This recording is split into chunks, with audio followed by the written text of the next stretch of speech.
نحمده ونصلي على رسوله الكريم أما بعد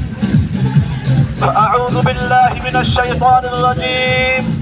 بسم الله الرحمن الرحيم كتب عليكم القتال وهو كره لكم إلى آخر الآية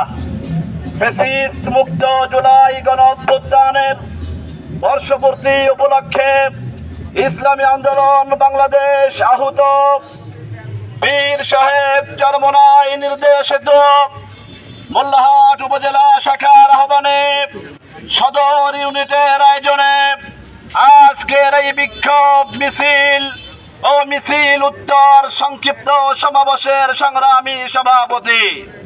উপস্থিত আছেন আজকের এই গণজমায়েতের প্রধান অতিথি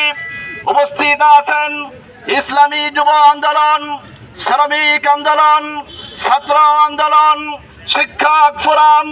ইসলামী আইনজীবী পরিষদ মুক্তিযোদ্ধা পরিষদ জাতীয় উলামা মাশায়েখ আম্মা পরিষদ উপজেলা শাখা ইউনিয়ন শাখা ইউনিট শাখা অঙ্গ ও সহযোগী সংগঠনের সকল স্তরের আমার সংগ্রামী নেতা কর্মী ও বন্ধুরা সকলকে সংগ্রামী শুভেচ্ছা জানাই। সংগ্রামী বন্ধুরা, একথা ভুলে গেলে চলবে না, আমরা কিন্তু পাখা মার্কার এই কর্মী বাহিনী বাতাসের সাথে উড়ে পানির সাথে ভেসে আসা কোন দলের সংগঠনের কর্মী নয়। আজকে যেই বর্ষপূর্তি পালন করা হচ্ছে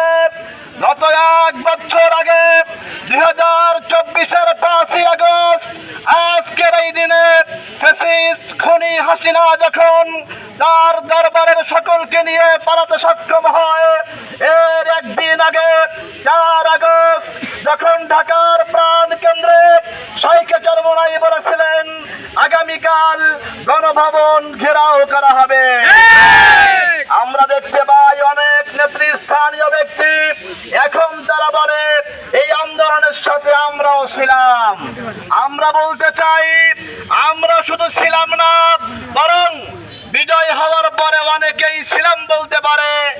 একমাত্র কেবলমাত্র শাইখ চরমনাই বলেছিলেন আগামীকাল এক দফা এক দাবি, শেখ হাসিনা কবে যাবি, দফা এক দাবি এক, শেখ হাসিনার পদত্যাগ। এই কথা কিন্তু কোন দলের থেকে আসছিল না, ইসলামী আন্দোলনের শাইখ চরমনাই এসেছিল। আজই আজকে মোল্লাহাটের নাচে কানাচে ঢাক ঢোল পিটাইয়া যারা সংগ্রাম করেছে তাদের প্রতি আমাদের কর্মীদেরকে আমি বলতে চাই,